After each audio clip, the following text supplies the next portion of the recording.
tanda-tanda atau ciri-ciri sahabat Al-Quran itu adalah gemar membaca Al-Quran. Bahkan Bapak Ibu, tidak ada kitab kecuali kitab Al-Quran, kita sebelumnya tidak memiliki sebuah keutamaan membaca, ya, yang bacaannya itu per hurufnya itu dinilai oleh Allah Ta'ala walaupun tidak paham. Kitab sebelumnya tidak berikan, hanya Al-Quran, setiap hurufnya, bukan setiap kata atau ayat, setiap hurufnya. Dan sekali lagi kitab sebelumnya tidak memiliki sebuah keistimewaan seperti itu kecuali Al-Quran.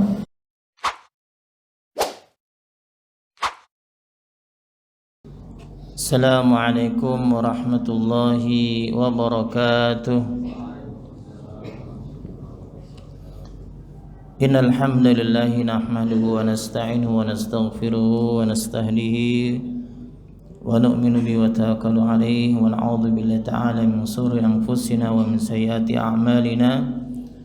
May yahdihillahu fala mudilla lahu wa may yudlil fala hadiya lahu. ومن لم يجعل له نورا فما له من نور أشهد أن لا إله إلا الله وحده لا شريك له وأشهد أن محمدا عبده ورسوله اللهم صل على سيدنا وحبيبنا وشفيعنا ومولانا محمد وعلى آله وصحبه وأنصاره وجنوده ودعا بدعوته ومن جاهد في سبيله إلى يوم الدين وبعد.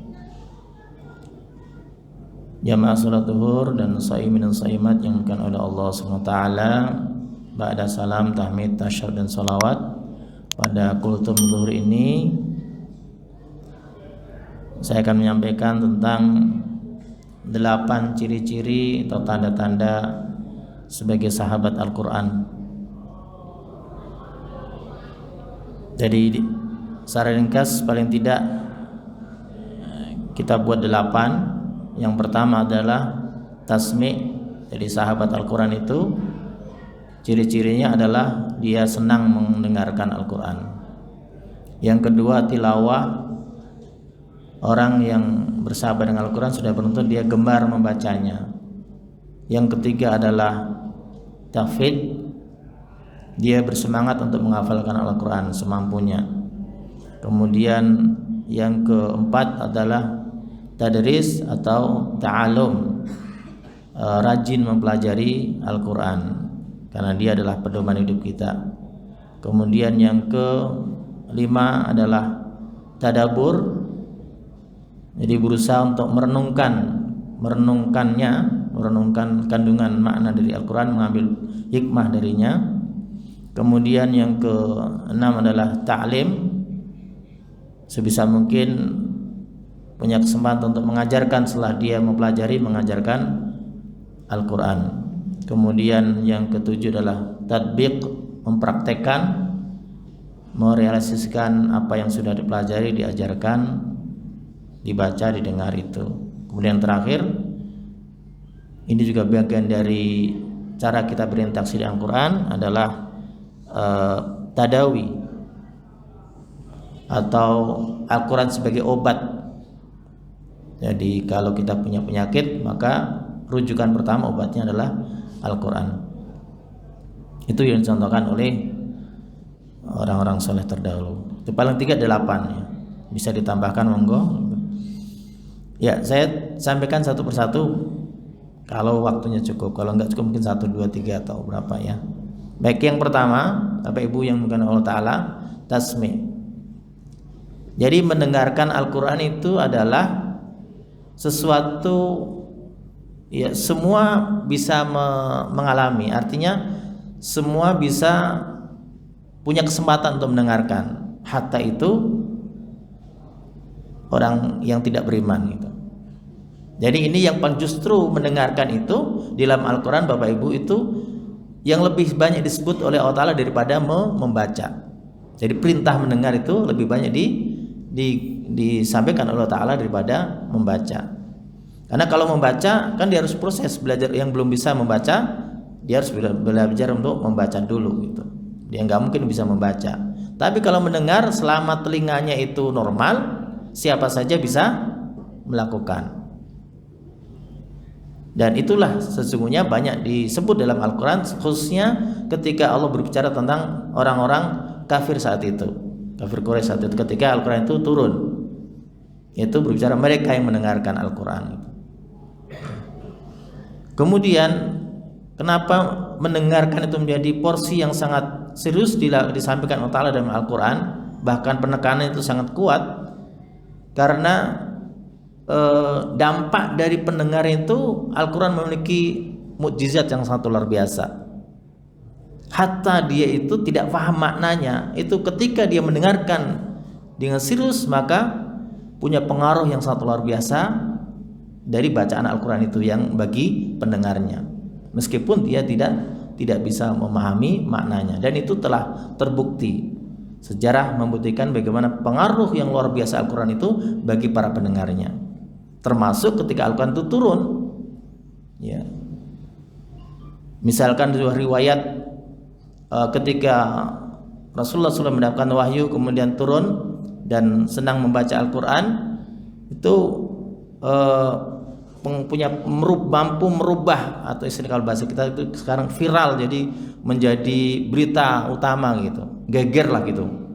Jadi jagat raya geger di kalangan Quraisy saat itu. Kemudian gara-gara bacaan itu memecah belah suku, kemudian memutus persaudaraan dan seterusnya. Itu bahasanya orang-orang kafir Quraisy, terutama adalah pemuka-pemuka yang memusuhi Islam. Akhirnya mereka dalam sebuah riwayat disebutkan gimana untuk membendung ini. Maka dipilihlah salah satu pemuka itu namanya Utbah bin Rabi'ah. Utbah bin Rabi'ah, karena ini orang yang punya ilmu syair yang luar biasa, ya, dan punya ilmu diplomasi juga yang luar biasa. Diutuslah Utbah bin Rabi'ah untuk menemui Nabi untuk menghentikan bacaan-bacaan Al-Quran tadi gitu, ya, yang menurut mereka itu telah memecah belah suku-suku atau memecah belah memutuskan silaturahmi kekeluargaan di kalangan orang-orang Arab saat itu. Maka datanglah Utbah bin Rabi'ah kepada Nabi. Singkatnya dalam riwayat yang panjang itu menawarkan apa yang kau ingin minta dan seterusnya akan kami berikan, harta atau wanita atau kekuasaan akan kami berikan gitu. Bahkan sampai dengan diplomasi, menurutmu ya Muhammad, kamu itu lebih baik dirimu atau bapakmu Abdullah? Lebih baik mana? Lebih bagus mana? Atau dengan kakekmu lebih bagus mana gitu? Nabi tidak menjawab. Kalau memang itu lebih baik, bapakmu lebih baik daripada kamu, ya, faktanya bapakmu itu tidak melakukan apa yang kamu lakukan, kira-kira begitu gitu. Sampai terus kemudian dijeda oleh Nabi dalam sebuah riwayat itu, sudah cukupkah? Sudah, sekarang berikan kesempatan saya untuk menjawab. Maka riwayat itu turun, diceritakan bahwa Nabi kemudian membaca surat Fussilat. Hamim tanzilun minar rahmanir rahim kitabun fussilat ayatuhu qur'anan arabiyyan liqaumin ya'lamun basyiran wa nadhiran fa'arada aktsaruhum fahum la yasma'un, sampai kepada ayat ke-23, fa'id a'radu faqul anzarakum sa'iqatan mithla sa'iqatum 'adi wa thamud. Kemudian Utbah langsung cukup. Di riwayat lain disebutkan sampai mulutnya Nabi ditutup agar tidak melanjutkan bacaannya. Itu pengaruhnya bagi Utbah bin Rabi'ah itu sangat luar biasa. Dia bergetar, nggak kuat untuk mendengarkan ayat tersebut. Tentu karena dia adalah paham gitu. Tapi faktanya yang nggak paham pun bisa punya pengaruh yang luar biasa. Atau riwayat lain yang sangat populer bagaimana Umar bin Khattab itu sejarahnya kan begitu masuk Islamnya. Jadi penasaran dan dia pengen mendengar langsung apa sih yang membuat Muhammad ini bisa menggegerkan suku Arab ini gitu. Kemudian datanglah kepada Nabi Muhammad, kemudian akan kemudian mendengar Rasulullah SAW membaca surat Al-Haqqah, Mal-Haqqah, terus kemudian punya pikiran Umar bin Khattab, ini bukan perkataan manusia tapi ini perkataan tukang sihir. Lalu sampai berayat wa ma huwa biqaulin syair qalilan ma tu'minun. Loh, kok tahu kan itu? Dia apa yang saya pikirkan itu tahu. Oh, itu kalau bukan syair berarti ini perkataan yang Al-Qur'an, ini perkataan kahin, tukang tenun atau dukun itu.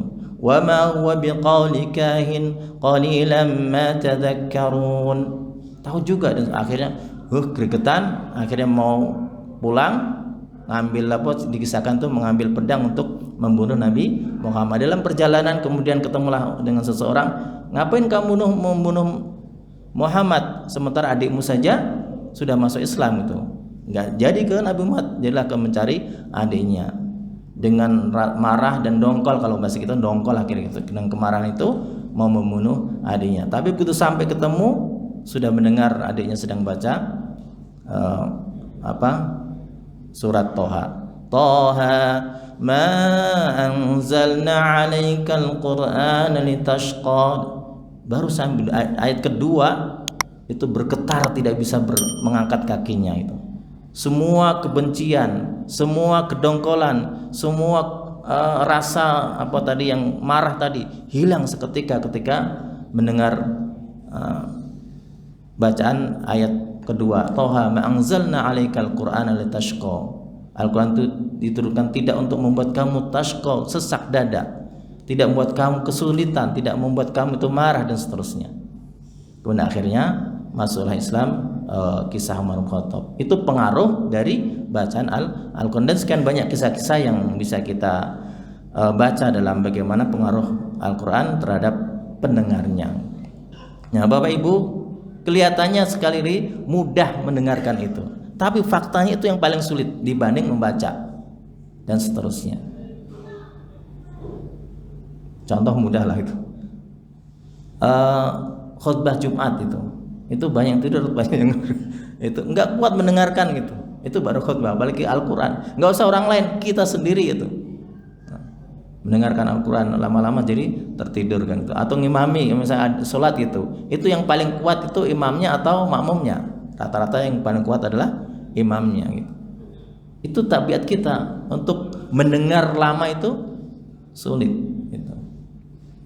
Makanya dalam Al-Quran ditekankan, contoh beberapa ayat Al-Quran menyebutkan bahwa orang yang mendengarkan Al-Quran itu ya dijamin Allah Ta'ala akan mendapatkan limpahan rahmat dari Allah Subhanahu wa Ta'ala. Wa idza qura'al Qur'anu fastami'u lahu wa ansitu la'alakum turhamun. Jadi upaya salah satu untuk kita mendapatkan rahmat Allah Ta'ala itu mudah, Bapak Ibu. Cukup mendengarkan Al-Quran, manfaatnya banyak. Rahmat tidak hanya sekedar rahmat secara psikis kejiwaan kita, bahkan bisa jadi rahmat secara fisik kita. Punya pengaruh luar biasa. Rahmat untuk urusan dunia, bahkan rahmatnya untuk nanti kelak di akhirat. Tidak ada yang menyamai itu kecuali Al-Quran ya.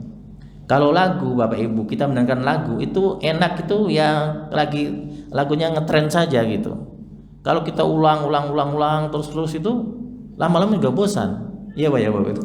Bosan lama-lama gitu. Makanya kalau nggak bosan berarti nggak ada lagu baru, penyanyi nggak laku kan gitu, penyanyi baru nggak laku lagi gitu. Tapi Al-Quran, pernahkah kita bosan? Apa kita protes dari dulu Al-Fatihah terus? Apalagi kalau imam di kampung-kampung gitu, nggak usah kamu di tempat saya gitu. Ya dari dulu Al-Hakumu terus itu. Atau kalau isanya dari dulu Al-Adiyat terus. Atau Qul ya Al-Kafirun, nggak pernah protes kan? Nggak pernah protes, nggak pernah kita itu merasa jemu, merasa bosan ketika Al-Quran itu meskipun diulang-ulang. Yang paling mukjizat adalah suratul Fatihah itu. Tidak pernah kita merasa bosan, baik mendengarkan apalagi membacanya. Itu salah satu mukjizat dari Allah Subhanahu wa Ta'ala. Nah, Allah katakan fastami'u, dengarkan. Wa ansitu, dan renungin, perhatikan.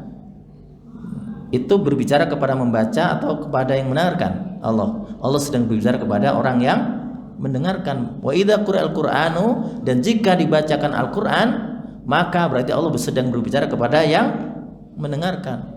Dengarkan dan perhatikan, la'alakum turhamun, agar engkau mendapatkan rahmat. Atau ayat lain misalkan Allah tekankan bahwa mendengar itu khususnya Al-Quran adalah bagian dari ciri-ciri atau tanda-tanda kedalaman ilmu seseorang, kecerdasan seseorang. Istilahnya ungkapan itu, ciri-ciri orang beralim itu, orang berilmu itu banyak mendengar, sedikit berbicara gitu. Sedikit berbicara, banyak mendengar. Persis seperti Allah sebutkan dalam surat Az-Zumar itu, alladzina istami'una al-qawla fayattabi'una ahsana ulaika alladzina hadahumullah wa ulaika hum ulul albab. Alladzina, orang-orang yang istami'una al-qawla, yang mendengarkan perkataan, maksudnya adalah Al-Quran, karena nanti di itu ayat ke-18, nanti ayat ke-23 disebutkan Allahu nazzala ahsanal haditsin kitaban, kata Allah. Yang disebut tadi perkataan adalah Allah menurunkan ahsanal hadits, perkataan yang paling baik, yaitu kitaban Al-Quran itu. Maksudnya Al-Quran alladzina yastami'una al-qawla fayattabi'una ahsana, maka dia memilih yang paling ahsan, yaitu apa? Ahsanul hadits, itu Al-Quran itu.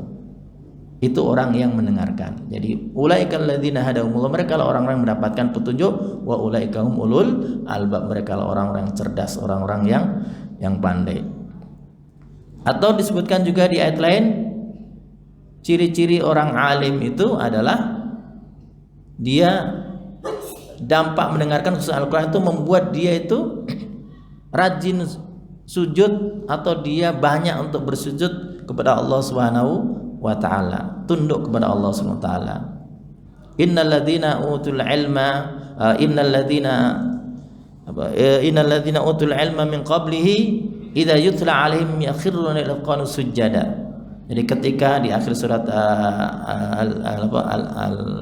Al-A'raf ya, Al-Isra itu disebutkan bahwa sesungguhnya orang-orang yang berilmu itu, kata Allah Ta'ala, yang memiliki pengetahuan sebelumnya itu, idza yutla alaihim, ketika dibacakan ayat-ayat kepadanya atas mereka itu, yakhiruna lil atqani sujada, kemudian dia segera untuk menyungkurkan wajah mereka bersujud kepada Allah Subhanahu wa ta'ala. Atau yang paling populer misalkan ciri-ciri mukminun haqqo itu salah satunya adalah mendengarkan ayat Allah Ta'ala. Innamal mu'minuna alladzina idza dzukirallahu wajilat qulubuhum wa idza tuliyat alim ayatuhu. Itu Allah sedang berbicara kepada orang yang mendengar, bukan membaca. Ketika dibacakan ayat-ayat Allah, zadatum imanun, bertambah keimanan mereka. Dan banyak di ayat lain seperti di Al-Maidah dan seterusnya. Itu tentang mendengarkan. Jadi kelihatannya mudah, tapi itu adalah sesuatu yang sulit. Harus datang dari kecintaan, datang dari kebutuhan, datang dari hajat dan seterusnya. Itu yang menjadikan kita merasa tentram, merasa rindu untuk mendengarkan ayat-ayat Allah SWT. Dan itu salah satu ciri dari orang-orang yang menjadi sahabat Al-Quran. Ya, kalau bicara sahabat Al-Quran, Bapak itu ada istilah disampaikan oleh kata sahabat itu seperti disebutkan oleh Rasulullah SAW. Iqra'ul Quran fa innahu ya'ti yaumal qiyamah syafi'an li ashabi. Nabi sendiri yang menyebutkan. Jadi Al-Quran itu, baca Al-Quran karena kelak nanti di hari kiamat akan memberikan syafaat kepada sahabatnya. Atau secara spesifik juga di hadis lain disebutkan sebagai keluarga Allah Subhanahu wa ta'ala. Ya. Inna lillahi ahlina minan nas. Ya. Qalu sahabat bertanya kemudian, manhum ya Rasulullah gitu. Qala Rasulullah kemudian jawab, hum ahlul Quran. Ahlul Quran hum ahlullah gitu, wa khassatuhu. Jadi sesungguhnya Allah SWT punya keluarga di bumi ini dari kalangan manusia, minan nas. Bapak Ibu, redaksi hadisnya minan nas. Kenapa tidak mengatakan minal malaikah atau makhluk lain gitu, atau minal jin? Itu menarik kalau kita korelasikan dengan surat Al-Qadar gitu. Jadi Allah menyebutkan minan nas, itu bagian dari keluarga Allah Ta'ala. Syaratnya adalah mereka itu, kata Nabi, adalah ahlu Quran. Mereka adalah keluarga Allah, wa khasutu, orang-orang pilihan Allah Subhanahu wa ta'ala, minan nas, di kalangan manusia. Salah satunya adalah mereka yang gemar membacanya, senang mendengarnya dan seterusnya. Nah, malaikat itu kalau di dalam surat Al-Qur'an disebutkan tanazalul malaikatu warruhu fiha bi'idzni rabbihim min kulli amr. Itu salah satu penjelasannya kan dalam kitab tafsir itu adalah kenapa para malaikat itu turun ke bumi. Itu cuma tujuannya tujuannya sekedar untuk ingin mendengarkan Al-Qur'an. Karena malaikat itu bahkan jin sekalipun itu tidak ditakdirkan Allah Ta'ala kemampuan untuk membaca Al-Qur'an. Jadi Al-Qur'an ini adalah inna anzalnahu fi lailatul qadar. Inna anzalnahu, kemuliaan, keagungan yang hanya diberikan kepada manusia, salah satu adalah kemampuan untuk membaca kalamnya. Bisa dibayangkan Bapak Ibu, coba pikirkan. Jadi kita ini diberikan kenikmatan mampu mengulang kalam perkataan Allah Subhanahu wa Ta'ala. Al-Quran itu adalah kalamnya, perkataan Allah Ta'ala, dan kita diberikan nikmat untuk bisa mengulang, menggerakkan lidah kita dengan kalam Allah Subhanahu wa Ta'ala. Itu nikmat mana lagi yang bisa kita bandingkan kecuali nikmat itu? Dan tidak ada senikmat yang besar kecuali nikmat itu. Dan itu disebutkan di banyak ayat Al-Quran bagaimana itu nikmat yang terbesar. Hatta malaikat saja tidak diberikan oleh Allah Subhanahu wa Ta'ala. Karena tidak diberikan, itu rindu sekali para malaikat itu, malaikat rahmah itu yang sekian banyak itu hanya diizinkan bi'idzni rabbihim setahun sekali untuk mendengarkan Al-Quran. Itu karena nggak diberikan kemampuan membaca Al-Quran, maka dia hanya bisa menikmati Al-Quran itu dengan mendengarkan. Jin juga begitu. Wa israfna ilaika nafaram minal jin yastami'una al-Qur'an. Kalangan jin itu ya mendengarkan. Makanya Al-Quran diturunkan kepada manusia. Hudan linnas, bukan hudan li jin, enggak mungkin itu. Syahrul Ramadan alladzi unzila fil Qur'an hudan linnas. Kemampuan membaca itu hanya lisan pada manusia. Tapi renungkan Bapak Ibu, ketika Allah mengatakan inna anzalnahu fi lailatul qadar. Enggak layak kita itu menerima itu. Aslinya kalau mau jujur, enggak layak untuk mengulang kalam Allah Subhanahu wa Ta'ala. Betapa rusaknya lidah kita, betapa kotornya pembicaraan kita yang selama ini kita gunakan lisan kita. Enggak pantas disandingkan dengan perkataan Allah Subhanahu wa Ta'ala. Tapi Allah Maha Rahmat, dipilihlah manusia untuk itu. Itulah makna anzalnahu, yang ketika Allah mengatakan di awal surah Al-Qur'an inna anzalnahu. Baru inna anzalnahu itu sudah menggetarkan kita Bapak Ibu kalau kita renungkan ayat itu. Bagaimana Allah Ta'ala telah mengagungkan manusia dengan Al-Quran yang tidak diberikan kepada makhluk lain. Itu rindu untuk nunggu saja itu malaikat itu 1 tahun nggak berani turun kalau nggak diizinkan oleh Allah Ta'ala. Itu salah satu penjelasannya. Atau penjelasannya misalkan tanazalul malaikat itu kenapa? Karena para malaikat itu penasaran, ini di bumi ada makhluk namanya manusia yang memproduksi amal-amal kebaikan terkenal sampai langit. Salah satunya yang terkenal jadi perbincangan kan, jadi viral di penduduk langit kan, majma qaumun fi buyutin min buyutillah kan, itu ada hadis qudsi itu kan menjadi dzakara jadi perbincangan di penduduk langit. Itu penasaran itu. Ada si A, si B, si C, ini amalnya begini luar biasa itu. Tapi malaikat itu belum pernah melihat wajahnya yang mana gitu. Nah, kesempatan untuk mencari wajah-wajahnya itu di malam Lailatul Qadar setahun kali. Itu ada penjelasannya begitu Bapak Ibu. Baru dicari nanti yang namanya si ini sini yang tercatat di langit naik ke atas itu, amal-amal itu yang dibaca, dilihat oleh para malaikat, iri para malaikat, pengen tahu. Begitu ketemu salamun hiya hatta matla'il fajar, memberikan salam kepada mereka itu. Jadi mudah-mudahan kita termasuk dalamnya yang mendapatkan salam setiap tahunnya oleh para malaikat. Jadi amal itu kan naik ke atas, rezeki itu turun dari atas kan gitu konsepnya. Ilai yas'adul kalimut thayyibu wal 'amalu shalihu yarfa'u. Kepadanya lah, kepada Allah Ta'ala ke langit naik kalimat yang baik, wal 'amalu shalihatu yarfa'u, kemudian amal soleh itu terangkat. Tapi yang turun wa fis sami rizqukum wa ma tu'adun. Jadi manusia punya 2 pintu. Pintu ke atas dan pintu ke bawah. Pintu ke atas adalah amal kita, pintu turun adalah rezeki. Nah, tadi kembali kepada tadi mendengarkan. Jadi itu kenikmatan yang hanya dirasakan oleh malaikat. Tapi kita itu Bapak Ibu, kelalaian kita itu, ya, jangankan mendengarkan, jangankan membaca, mendengarkan saja kita masih enggan.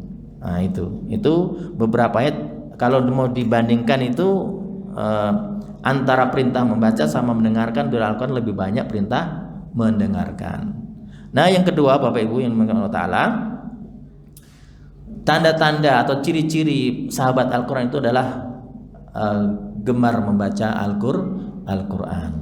Bahkan Bapak Ibu, tidak ada kitab kecuali kitab Al-Quran, kita sebelumnya tidak memiliki sebuah keutamaan membaca, ya, yang bacaannya itu per hurufnya itu dinilai oleh Allah Ta'ala walaupun tidak paham. Kitab sebelumnya tidak berikan, hanya Al-Quran, setiap hurufnya, bukan setiap kata atau ayatnya, setiap hurufnya. Dan sekali lagi kitab sebelumnya tidak memiliki sebuah keistimewaan seperti itu kecuali Al-Quran. Bahkan dalam definisinya Al-Quran itu al-muta'abbadu bitilawati, membacanya saja itu merupakan ibadah kepada Allah Subhanahu wa Ta'ala. Itu nikmat mana lagi, sekali lagi. Betul kata Allah, wa khairum mimma yajma'un, paling khair, paling baik daripada apa yang dikumpulkan oleh manusia. Nah, tapi faktanya banyak tidak bersemangat untuk yang belum bisa baca, bersemangat untuk bagaimana bisa baca. Yang sudah baca tidak punya semangat untuk terus merutinkan bacaan. Untuk memberikan motivasi itu Bapak Ibu, Rasulullah SAW bahkan sampai memberikan pilihan-pilihan, karena umatnya yang berbeda-beda kapasitasnya, itu berikan pilihan. Yang pilihan paling terakhir kan, bacalah Al-Quran dalam 1 bulan, itu pilihan terakhir gitu. Iqra'ul Quran fi kulli syahrin, kata Nabi. Baca Al-Quran dalam 1 bulan, maksudnya khatam satu bulan, berarti 1 hari 1 juz. Jadi istilah one day one juz itu bukan istilah baru, itu dikenalkan oleh Nabi, perintah Nabi sebetulnya. 1 hari 1 juz itu paling minimal. Nah, riwayatnya kan gitu, karena paling minimal para sahabat itu protes. Loh, kok 1 bulan sekali, sehari 1 juz? Kita udah terbiasa khatam 3 hari, kita terbiasa khatam 5 hari, kita terbiasa khatam sepekan gitu. Itu para sahabat Bapak Ibu protes. Kalau kita protesnya keberatan, kalau para sahabat protesnya terlalu ringan, beda kapasitas keimanannya kan gitu, ya. Nah, terkait dengan membaca pun juga begitu. Karena ini bagian dari ibadah kepada Allah Subhanahu wa Ta'ala, maka salah satu di antara tanda-tandanya bagi orang bersahabat adalah menjadi sahabat Al-Quran adalah bagian dari barometer keimanan. Jadi ukuran keimanan kepada Al-Quran salah satunya ditunjukkan dengan kemampuannya, kesungguhannya membaca Al-Quran. Bahkan Allah sebutkan secara kualitas dan kuantitas harus ditunjukkan bagian dari keimanan kepadanya. Alladzina atainahumul kitaba yatlunahu haqqa tilawatihi ulaika yu'minuna bih. Kata Allah, merekalah orang-orang mengimaninya, mengimani Al-Quran itu adalah dia menyambut Al-Quran dengan yatlunahu haqqa tilawatihi. Yatlunahu itu kuantitas, haqqa tilawatihi itu kualitas. Kuantitas dikejar, kualitas diperhatikan. Itu bentuk mengimani Al-Quran. Kuantitas dalam jumlah membacanya. Seperti tadi sudah diberikan pilihan-pilihan oleh Nabi, ya. Termasuk di Ramadan itu bagian dari cara kita untuk mengejar kuantitas biasanya kan gitu, ya. Memperbanyak membaca Al-Quran. Kualitas pun jangan diabaikan. Haqqa tilawati itu bisa bermakna sesuai dengan kaidah ilmu tajwid membacanya, atau bisa dimaknai haqqa tilawati adalah mengikuti apa yang dibaca, siap mengikuti, siap mentilawah, follow up, siap melanjutkan mengamalkan apa yang dibaca. Jadi ciri atau barometer keimanan kepada Allah Ta'ala. Termasuk juga ciri kesolehan, kebaikan seorang hamba, seorang Abdullah hamba Allah Ta'ala adalah salah satunya adalah kebiasaan merutinkan tilawatul Quran di malam hari. Jadi redaksi ayatnya tuh di malam hari, nggak ada ayat yang menyuruh di siang hari Bapak Ibu. Kalau membaca Al-Quran tuh di malam hari, aslinya begitu. Karena di siang hari memang Allah tahu kita siang hari itu sibuk dengan dunia gitu. Daripada bablas kira-kira kalau bahasa kita, maka dikasih pilihan di malam hari. Laisu sawa'a min ahli kitab ummatun qa'imatun yatluna ana al-laili wa hum yasjudun yu'minuna billahi wal yawmil akhir wa ya'muruna bil ma'ruf wa yanhauna 'anil munkar wa yusari'una fil khairat wa ulaika minas sholihin. Mereka orang-orang yang saleh, yaitu yang membaca Al-Qur'an. Yatlunahu berarti terus-menerus merutinkan. Itu bentuknya fi'il mudhari, terus-menerus yang banyak merutinkan di malam hari. Ya, di malam hari. Bahkan ada yang menafsirkan wahum yasjudun, di dalam sujud, berarti dalam solat mereka, sesuai dengan hadis sebaik-baik tilawah adalah di dalam solat. Itu paling bagus di dalam solat. Kemudian keutamaan yang banyak juga disebutkan dalam Al-Quran. Surat Fatir misalkan innal ladzina yatluna kitaba wa aqamus sholata wa anfaqu mimma razaqnahum sirran wa alaniyatan yarjuna tijaratan lan tabur. Kenikmatan yang tidak akan terputus, lan tabur, tidak akan merugi, ya. Itu dengan, jadi kalau mau Bapak Ibu istilahnya mau mengumpulkan, kalau bahasanya apa ya, mengkapitalisasi amal soleh itu salah satunya dengan membaca Al-Quran, ternyata dilipat gandakan oleh Allah Subhanahu wa taala. Ya, bahkan satu huruf masih dilipat gandakan oleh Allah Subhanahu wa taala. Bahkan di hadis lain itu memotivasi kita, bahkan kedudukan derajat kita di surga Allah taala itu tinggi, kedudukannya itu salah satunya adalah bisa melalui bacaan Al-Quran. Jadi kedudukan surga nanti dalam hadis disebutkan sesuai dengan seberapa banyak selama hidup kita gitu, sampai akhir bacaan kita. Itulah kedudukan kita di surga Allah Subhanahu wa taala, ya. Nampaknya tidak ada sebuah dalil yang banyak memotivasi kita untuk lebih serius dengan Al-Quran, ya. Lebih sudah amal kecuali perintahnya dengan berinteraksi bersama dengan Al-Quran. Bahkan dalam hadis pun lain misalkan afdalu ibadi ummati qiraatul Quran. Jadi seutama-utama ibadah hambaku itu, ibadah seorang hamba itu adalah membaca Al-Quran. Afdhalul ibadi ummati qiraatul Quran. Jadi seutama-utama ibadah umatku, kata Nabi, adalah qiraatul Quran. Apalagi misalkan jaminan garansi syafaat di yaumil akhir terlalu banyak sekali gitu. Untuk apa? Memberikan motivasi kepada kita untuk lebih bersemangat sekedar membaca gitu. Iqra'ul Quran fa innahu ya'ti yaumal qiyamah syafi'an li ashabi. Atau iqra' wartaqi. Jadi Bapak Ibu, semua amal kebaikan kita itu kalau sudah meninggal nanti terputus, tidak lagi dilanjutkan. Nanti di surga kita tidak disuruh sholat lagi. Di surga nanti tidak disuruh infak lagi. Di surga nanti tidak apalagi haji, nggak ada lagi di sana gitu. Tapi yang ada adalah membaca Al-Quran, disuruh baca Al-Quran lagi. Bahkan langsung di depan zat pemilik Al-Quran itu, pemilik kalam itu. Maka diriwayatkan ketika diperintahkan membaca di hadapan Allah SWT, diperintahkan memandang wajah Allah SWT, surga lupa dengan nikmat surga. Kenapa? Memandang wajah Allah Ta'ala, membaca Al-Quran di hadapan Allah SWT, mengalahkan nikmatnya itu, mengalahkan nikmat surga Allah Subhanahu wa taala. Itu dengan membaca. Sampai jam berapa? Cukup ya? Iya. Jadi masih ada tahfidz atau menghafalkan, itu bagian juga. Walaupun menghafal itu Bapak Ibu tidak ada perintah. Jadi perintah harus enggak ada gitu. Misalkan inna nahnu nazzalna dzikra wa inna lahafizun, itu tidak perintah, tapi jaminan Allah taala. Artinya apa? Allah menjaga ayat Al-Quran ini. Nah, caranya dengan memilih yang dikehendaki Allah Ta'ala untuk menjadi penghafal Al-Quran. Tidak diperintah gitu. Tidak ada ayat yang memerintahkan kita menghafal. Jadi bukan kewajiban menghafal itu. Tapi semua tadi disebutkan, mau mendengarkan, membaca, apalagi mentadaburi, apalagi mempelajari, itu akan lebih mudah ketika kita hafal Al-Quran. Jadi pintunya di situ, rahasianya. Makanya ya tidak diperintahkan secara langsung itu, ya. termasuk Lailatul Qadar kan gitu juga. Karena kadang ada yang ngeyel, "Mbok kasih tahu kek langsung malam apa gitu." Terjadinya Lailatul Qadar malam apa gitu. Biar kita itu enak langsung gitu, menyiapkan sejauh-jauh hari gitu. Ya.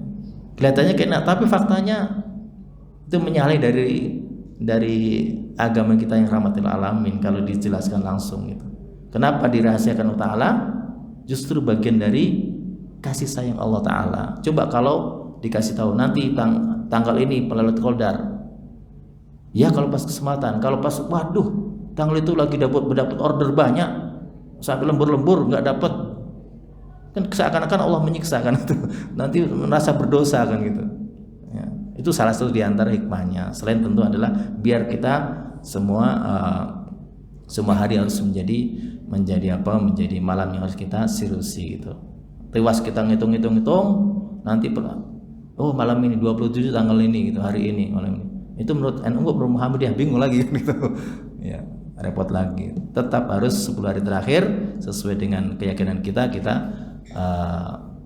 perbanyak amal ibadah. Salah satu amal ibadah yang paling memungkinkan kita mendapatkan Lailatul Qadar adalah memperbanyak membaca Al-Qur'an. Itulah yang nanti akan menjadikan para malaikat itu memberikan salam, mendoakan kita.